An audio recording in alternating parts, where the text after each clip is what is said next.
રાજ્યમાં ગરમી સાથે વરસાદની પણ આગાહી વ્યક્ત કરવામાં આવી છે। આ સાથે રાજ્યમાં આગામી 4 દિવસ વાતાવરણ શુષ્ક રહેશે। હવામાન વિભાગે આગામી દિવસને લઈને આગાહી વ્યક્ત કરી છે, જે અંતર્ગત આગામી 4 દિવસ રાજ્યમાં વાતાવરણ શુષ્ક રહેશે।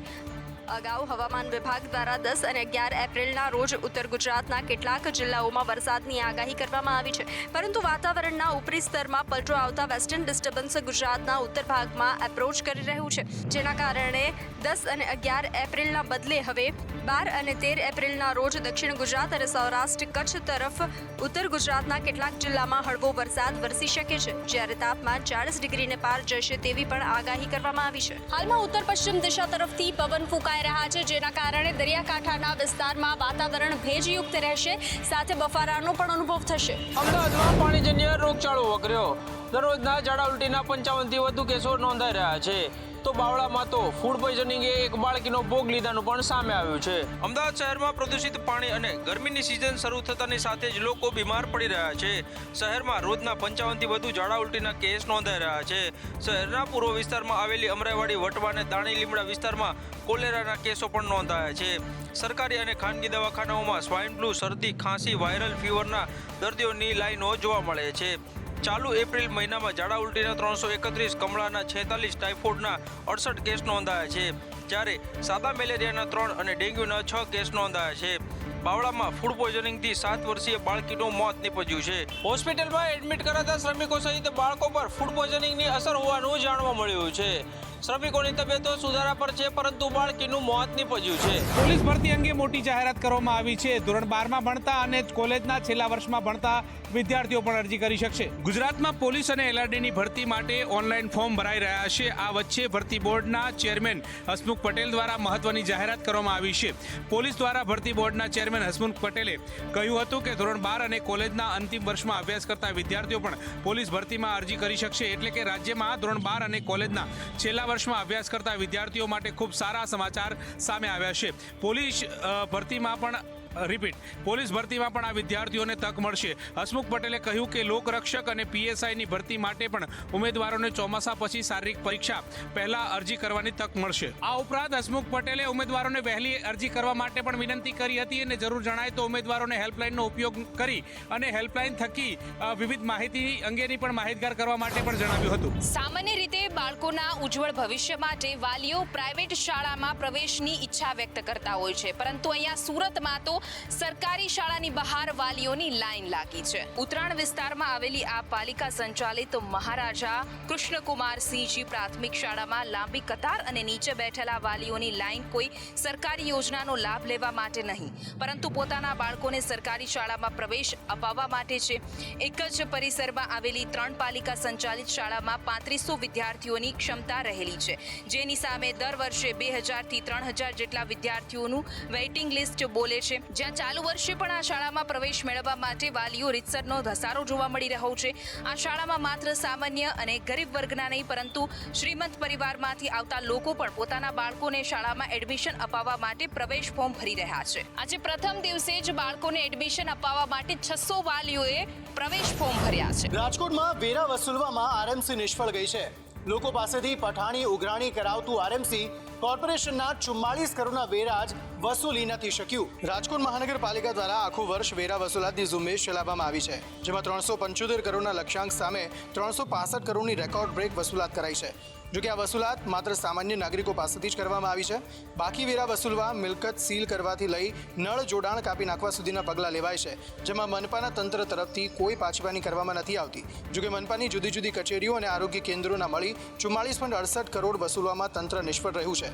આ ઉપરાંત રેલવે, સમરસ હોસ્ટેલ, પોલીસ કમિશનર કચેરી અને કલેક્ટર ઓફિસ સહિતની વિવિધ 20 કરતાં વધુ સરકારી કચેરીના 125 કરોડથી વધારે વસૂલવાના બાકી છે। એકને ગોળ અને એકને ખોળ જેવું ખાતું અહીં આરએમસીનું સામે આવ્યું, જ્યાં પઠાણી ઉઘરાણી લોકો પાસેથી તો કરાવી, પરંતુ કોર્પોરેશનની જ જે કચેરીઓ છે ત્યાંથી વેરા વસૂલવામાં માત્ર નોટિસ આપીને સંતોષ માની લીધો। ઉનાળાની સિઝનમાં પાણીની સમસ્યાને લઈને સ્થાનિકો હાલાકીનો સામનો કરી રહ્યા છે, જ્યારે એએમસીની કચેરીમાં હાથ પગ ધોઈને અનોખો વિરોધ કરવામાં આવ્યો છે। શહેરના કુબેરનગર વિસ્તારમાં રહેતા 50,000થી વધુ રહીશો છેલ્લા કેટલાય સમયથી પીવાના પાણીની સમસ્યાનો સામનો કરી રહ્યા છે। અસારવા વિસ્તારમાં બનેલી નવી પાણીની ટાંકીમાંથી પીવાનું પાણી રહીશોને મળે તેના માટે 1 કરોડથી વધુના ખર્ચે પાણીની પાઇપલાઇન નાખવામાં આવી છે। જો કે પીવાના પાણીની પાઇપલાઇનનું જોડાણ છેલ્લા 6 મહિનાથી કરવામાં ન આવતા આજે કુબેરનગર વોર્ડના કોર્પોરેટર અને સ્થાનિક રહીશોએ વિરોધ નોંધાવ્યો હતો.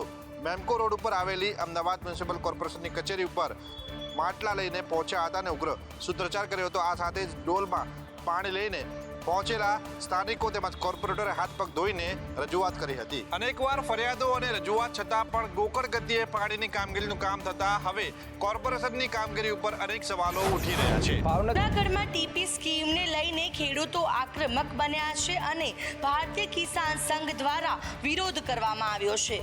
શહેરી વિકાસ સત્તા મંડળ દ્વારા જૂનાગઢ કોર્પોરેશન વિસ્તારમાં ટીપી સ્કીમ યોજના અમલમાં મૂકવામાં આવી છે, જેને લઈને ખેડૂતો ચૂડા કચેરી ખાતે ધરણા પર બેઠા અને રોષ વ્યક્ત કર્યો. ખેડૂતો એવી માંગ કરી રહ્યા છે કે જ્યાં સુધી ટીપી યોજના સરકાર પરત નહીં ખેંચે ત્યાં સુધી તેમનું આંદોલન બંધ થવાનું નથી. ચૂડા દ્વારા ટીપી યોજના અમલમાં મૂકવામાં આવી છે, જેના કારણે ખેડૂતોને ખૂબ જ મોટું નુકસાન થવાની શક્યતાઓ છે. જે વિસ્તારમાં ટીપી યોજના લાગુ કરવામાં આવનાર છે તે વિસ્તાર બિલકુલ ખેતરો અને ખેતીલાયક જમીનનો છે. કિસાન સંઘનો આક્ષેપ છે કે ખેડૂતોની ખેતીલાયક જમીન શહેરી વિકાસ સત્તા મંડળ છે તે પડાવી રહ્યું છે, જેને લઈને ખેડૂતો ન્યાયની માંગણી કરી રહ્યા છે. ભાવનગર દબાણ દૂર કરવાનો બીજો રાઉન્ડ શરૂ થયો છે. ગેરકાયદેસર બાંધકામનો સફાયો બોલાવાયો છે.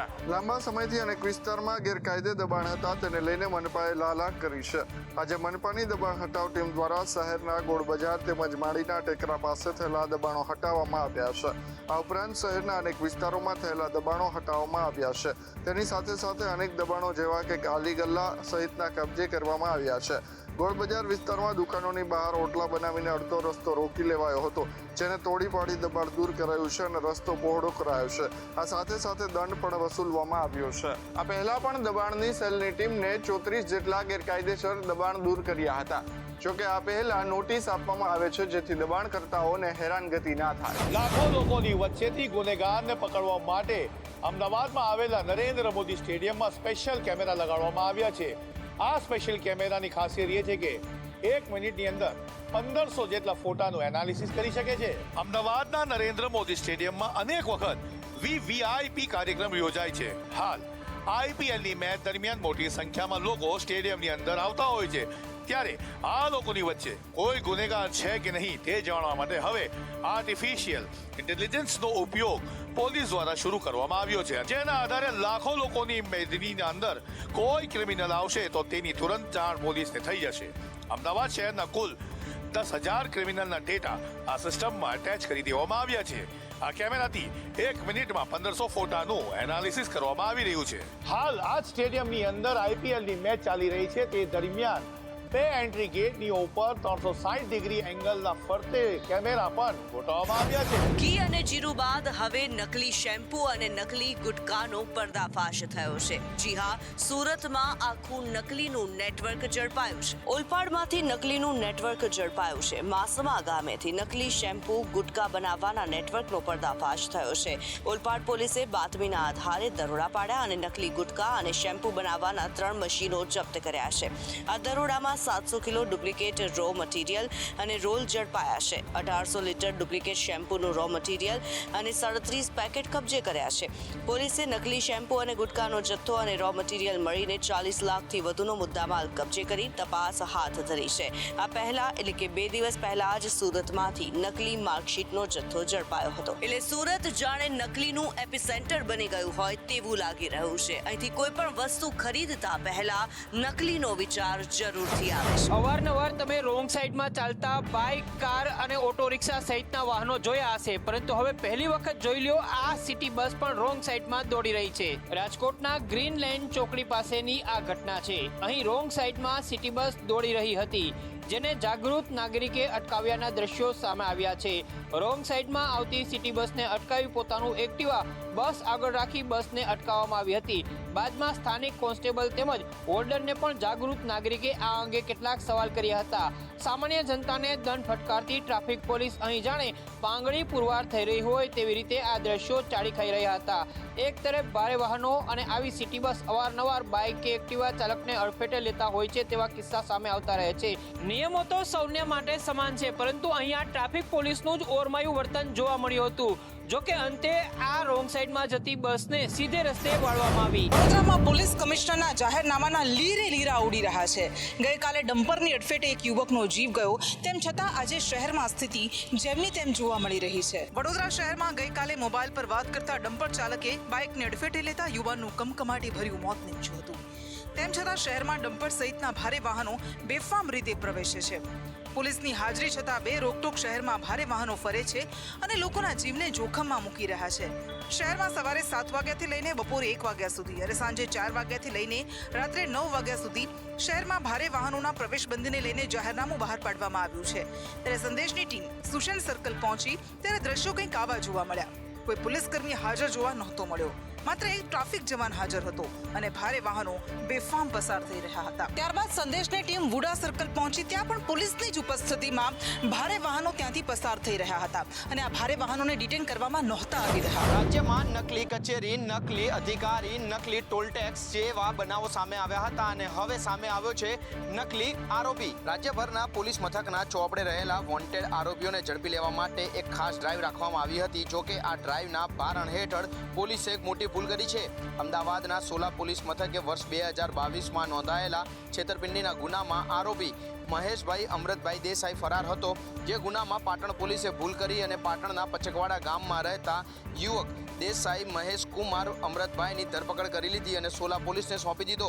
જો કે સોલા પોલીસે પણ આ વાતની તપાસ ન કરી અને ખરેખર જેને શોધી રહ્યા હતા તે આજ છે કે કોઈ અન્ય તેની પણ ચકાસવાની તસ્દી ન લીધી. આરોપીને જામીન મળ્યા બાદ તે નિર્દોષ હોવાનું સામે આવ્યું અને પોલીસે લેખિતમાં સ્વીકાર કર્યું કે આરોપી ફરાર છે અને જે યુવકને ઝડપી લેવામાં આવ્યો હતો તે નિર્દોષ છે. માટે 6 દિવસ બાદ તેને દોષ મુક્ત કરવાનું પોલીસે કોર્ટ સમક્ષ લેખિતમાં સ્વીકાર્યું હતું. સુરતમાં લક્ઝરિયસ કારમાં આવતા ઠગ નાગા બાવાની કરતૂતનો પર્દાફાશ થયો છે. આ બાવો લોકોને હિપ્નોટાઇઝ કરી પોતાનો ખેલ પાડી દેતો હોવાનું જાણવા મળી રહ્યું છે. જો તમારા ઘરે નાગા બાવા બનીને કોઈ આવતું હોય તો સાવધાન થઈ જજો, કારણ કે આવા જ એક ઠગની જાંગીપુરા પોલીસે ધરપકડ કરી છે, જે ઢોંગી નાગા બાવાનો સ્વાંગ રચી લોકો સાથે છેતરપિંડી આચરતો હતો. જાંગીપુરા પોલીસે મુખ્ય આરોપીને મહેસાણાના ડેગામથી પકડી પાડ્યો છે. જાંગીપુરામાં છેલ્લા ઘણા સમયથી નાગા બાવા બનીને આવતા ઠગ દ્વારા લોકો પાસેથી સોનું રોકડા લઈને નાસી જતા હોવાના કિસ્સા સામે આવ્યા હતા, જેની તપાસ કરતા જાંગીપુરા પોલીસે ડેગામના વનરાજ મદારીની ધરપકડ કરી છે. તેની મોડસ ઓપરેટિંગ જોઈને પોલીસ પર ચોંકી ઉઠી છે. આ ઠગ નાગા બાવાએ છેલ્લા 3 મહિનામાં સુરતમાં 1 કરોડથી વધુની ઠગાઈ આચરી હોવાનું સામે આવ્યું છે. તેને લોકોને હિપ્નોટાઇઝ કરી સોનાના દાગીના અને રોકડા રૂપિયા પરાવ્યા હતા.